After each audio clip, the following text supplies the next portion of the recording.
What do you think human rights means?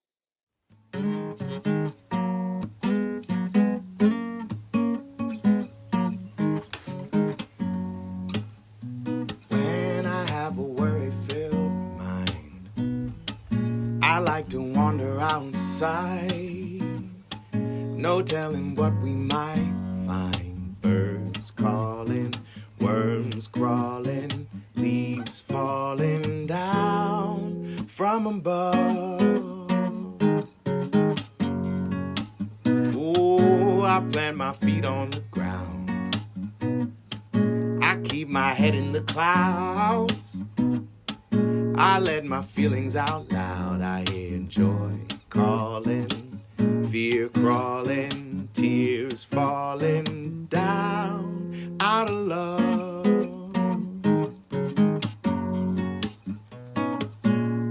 Welcome, friends. This is A here. Thank you so much for joining me today. Before we get started learning a little bit more about human rights, we are first going to check in with our brains and bodies and make sure that we are feeling comfortable as humans. Now, there's a few different ways that we check in with ourselves. Last time we were together, we did a feelings or emotions check-in. We looked at this poster here that I've made, and we really listened to the messages that our body was sending us. Today, we're going to do a zones of regulation check-in. You may see the color zones behind me. These are a great way to help us share or communicate how we're feeling. There is no good or bad zone. The zones change and our emotions change throughout the day and depending on what's going on around us. So I'll tell you a bit more about the zones, and then I'm going to ask you to find an object that matches the color zone you're in right now. The blue zone means that you are feeling a little slow moving. Maybe you're feeling a bit tired. Maybe you're a little sad or lonely. Maybe you're feeling let down or discouraged. The green zone means that you're feeling really comfortable. You're able to think clearly. You're able to get the job done that you have in front of you. You may be feeling confident. You may be feeling determined or focused. The yellow zone means that you are starting to lose control. Your brain might be getting a little bit foggy. You might be feeling a little anxious. You might be feeling a little worried or confused. The red zone means that you are out of control. You feel really overwhelmed. Maybe you're feeling full of rage or anger. Maybe you're feeling totally disgusted with a friend or a sibling. Now remember, while no feelings or no zones are good or bad, how we react and how we manage our feelings and zones can be good or bad for others around us and for ourselves. So we want to make sure that we are first focusing on how we're feeling and noticing those different feelings in our brains and bodies. Second, we're naming them. We're saying what they're called, even if it's just to ourselves out loud. And third, we're figuring out what we need to do to help us feel a little bit more comfortable or settled, or at least safe and more like we're moving toward feeling in control. So go ahead and find an object that matches the color zone you're in right now. I'll do the same. Did you find your object? What color is it?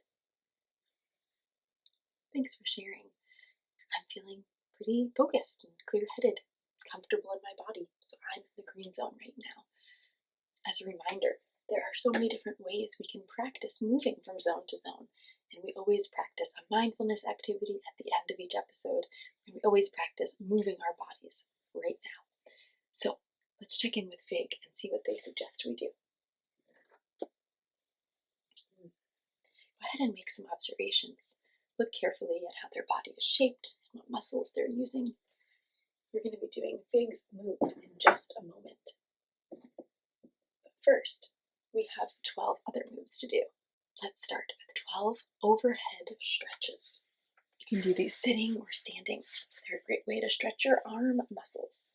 You'll just pull your arm up over your head and gently tug on your elbow. We'll do 12 of these. Let's count together. 1, 2, 3, 4, 6, 7, 8, 10, 11. Fig was showing us a move that involved their elbow and their knee. Do you have any guesses on what it is?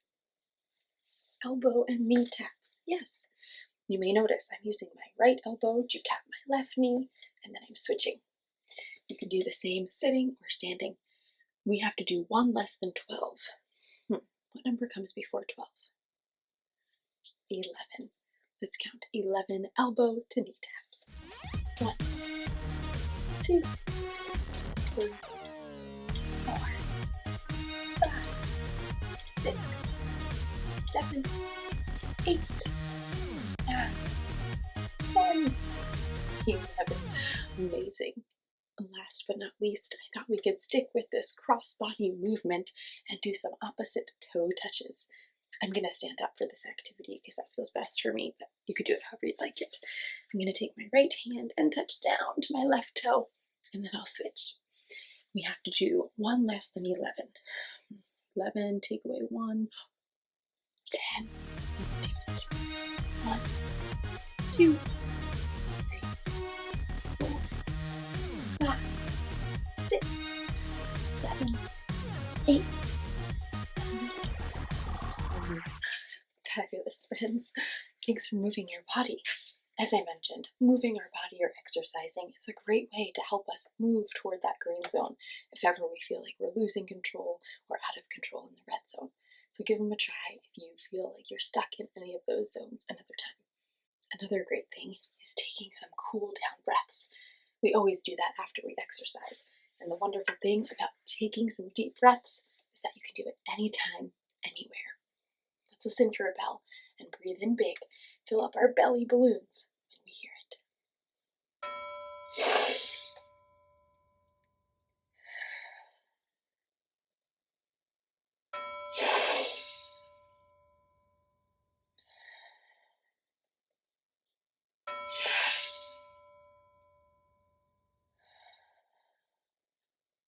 Thank you so much for taking care of your brain and body with me today. Now, I asked if you knew what human rights meant, and that is because December is Human Rights Month, and I have a message to help us learn a little bit more, and of course, a collection of incredible books to teach us. As we read this message, as always, listen for those onomatopoeias, alliterations, or spoonerisms. Hello, humans! How lovely it is to be here with you today. Being a human is such a wildly wonderful experience, isn't it? We get to experience so many different things. Emotions, events, environments. We also have lots of needs as humans. We need to eat, drink water, have shelter, and take care of our brains and bodies. Since we all need those basic things, it's important that everyone, everywhere, has those rights met. For example, if you were hungry but couldn't get food, you wouldn't be able to live. Eating and nourishing our bodies is a human right. There are lots of things that people need that would help us all thrive, and today we're going to talk about some of them and the people that are helping to give their local and global communities access to those vitally important things. Love, Mrs. A. So maybe you were listening carefully to that message and you learned a little bit about what a human right is. Now, there are also a lot of people doing a lot of work around these things, and some of these books are going to tell us specifically what human rights are, or what they can be, what they should be, and some of them are going to inspire us to help make sure that people in our community, locally and globally, have access to all of those really important things. Without further ado, let's start with one of my favorite books called Peaceful Fights for Equal Rights. And it's written by Rob Sanders, illustrated by Jared Andrew Shore. And I love this book because it walks us through the alphabet, but it does it in a really creative and clever way, showing us different examples of how we can help ensure that we have our rights and our needs met, and we make sure that everyone around us is safe and has their needs met too. Peaceful Fights for Equal Rights. Assemble, take action, create allies. What's the first letter in the alphabet? A. You see it here in assemble, action, and allies. Make buttons, make banners, make bumper stickers too. Boycott, boycott, boycott. B. Chant, cheer, call someone, campaign, camp out. Demonstrate, don't give up, don't give in. C and D. Educate, encourage, endure, be fearless, fly a flag, file a lawsuit, have faith. E. Friends, this book goes on and tells us and encourages and inspires us with all of the letters of the alphabet. And it is such a creative and clever way to inspire us all to help make sure we all fight for equal rights. And I love this important reminder, peaceful fights for equal rights. So be sure to grab this from your library or bookstore, or of course you can visit the link in my description. While you're down there, make sure you hit that red subscribe button so you can help me continue to educate and help people peacefully fight for equal rights. Now, this next book gives us a bit more detail and, as I said, some examples of people who are fighting for rights. It says, Our Rights, How Kids Are Changing the World. And this first page I want to look at is filled with words and it might look a little overwhelming, so I'll just read a few to you. But it's the United Nations Convention on the Rights of the Child. So the United Nations is made up of nearly 200 countries all around the world, and they've come together and they've done this work to talk about and discuss and decide on what rights every child in the entire world should have. And they're all very important, but I'll just read a few. Article 2. You shall be protected against all forms of discrimination. No child shall be treated unfairly. Article 7. You have the right to a name and a nationality. Article 14. You have the freedom to choose a religion.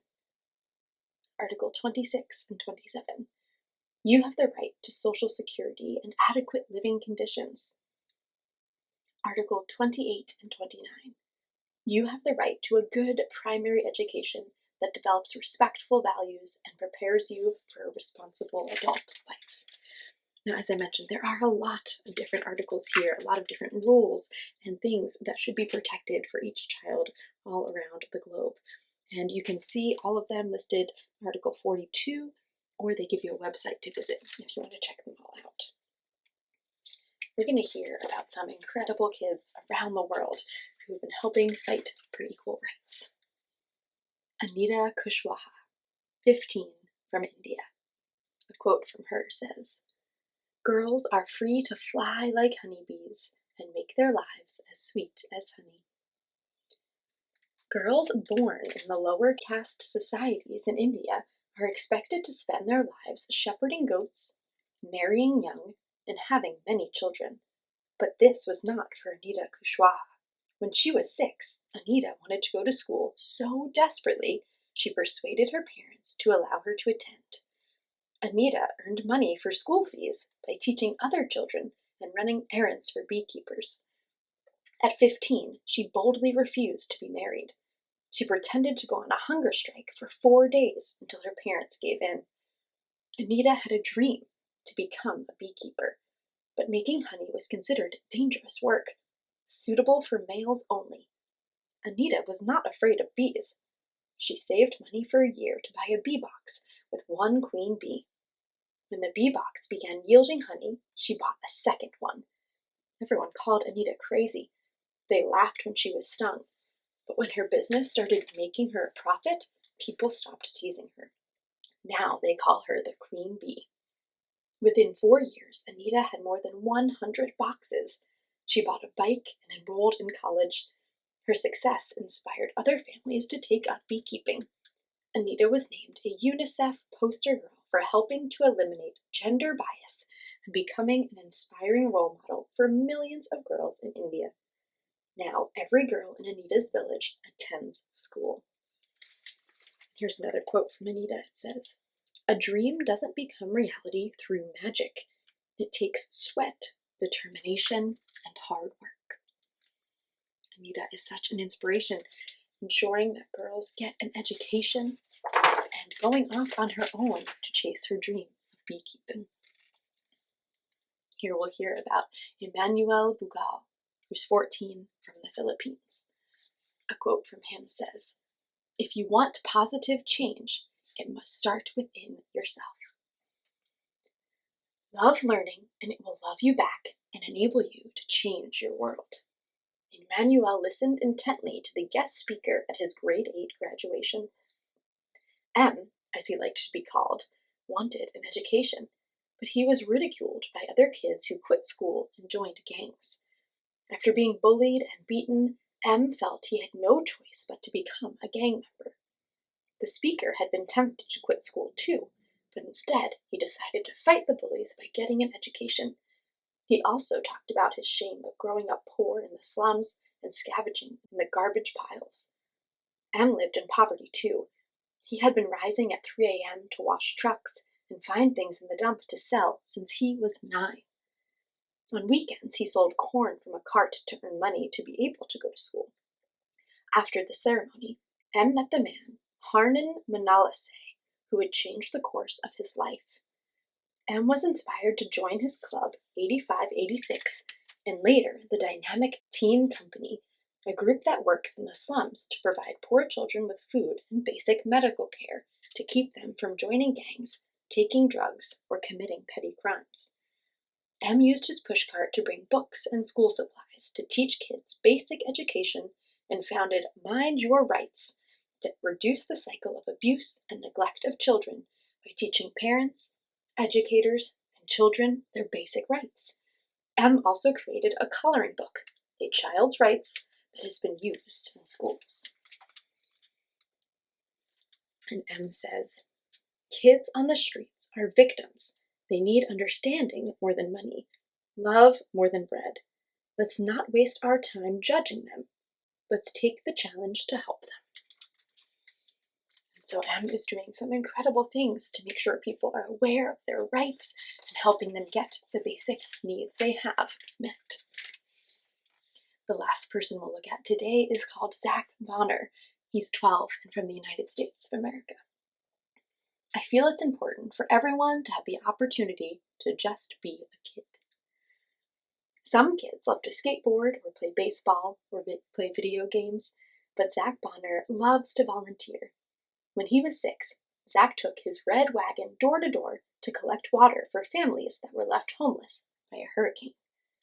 After receiving enough donations to fill 27 truckloads, Zach established the Little Red Wagon Foundation to aid more than 1 million children suffering from homelessness in the USA. He supplied Zach Packs filled with donated snacks, toys, and toiletries to children living in shelters or displaced by natural disasters. He organized an event that simulated being homeless for 24 hours. As Zach became more aware of the difficulties facing homeless youth, he raised awareness and funds with a walk more than 1,000 miles from Tampa, Florida to Washington, D.C. He called it My House to the White House. His mother and a friend drove behind in a donated van with a red wagon on top. When Zach got discouraged or bored or felt like quitting, he thought about the homeless children he was helping. They don't have a safe place to sleep at night. They're out on the streets not because they want to be, but because it's out of their control.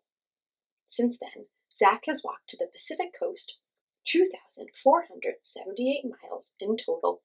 He says, "This is what I enjoy doing." And another quote from Zach: "When you combine the wisdom and experience of an adult with the spirit of a kid, great things will happen." I love that reminder that all of us, big and small, young and old, can do something to help ensure that human rights are taken care of and met, even if it's just within our local community. There are so many other incredible stories about kids working hard to change the world, so be sure to grab a copy of that book and check them all out. Last but not least, a really beautiful book, illustrated and written by so many different people. It is called Dreams of Freedom in Words and Pictures. And what I love about this is that it combines poems and clips of writing from authors around the world, and it matches it with art from artists and illustrators from around the world, past and present. It's a really incredible book, and we'll look at some together. Freedom to be a child. Children are neither the property of their parents nor even the world. They belong only to their own future freedom. By Mikhail Bakunin.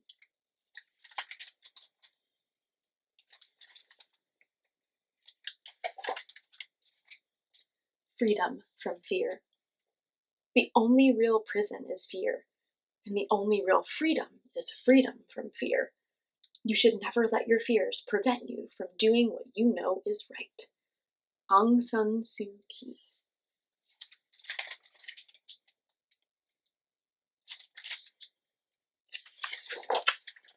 Freedom to be yourself. If I am different, I make no apology, and I hope that others will have the courage to be themselves and stand up for what they believe in, fight for those who need protection, love who they want to love, and be proud of it. Claire Balding. And you may notice that all the illustrations look very different, and all of the words may sound or feel different. And as I mentioned, it's because it is by a bunch of different authors and illustrators, past and present. Some of them are not alive anymore. They lived in the 1800s, and some of them are still creating beautiful works today. So be sure to grab this book, Dreams of Freedom, and read all of the inspiring pages and look at all of the incredible illustrations. Now, before we go, I want to take a mindful moment with you. As I mentioned, we do a mindful moment at the end of every episode, so make sure you're subscribed and check them out if you'd like to have some other examples of mindfulness activities you can try. They're great for moving us toward the green zone and helping us feel a little more clear-headed. Today, we're going to do a mindful looking activity. We're going to look around our space for 1 minute, and we are going to see if we can find any signs or symbols of peace. Things that make us feel peaceful, things that make us feel safe, or are reminders for others to spread peace or embrace peace. So go ahead and look around your room. We'll see what we can find.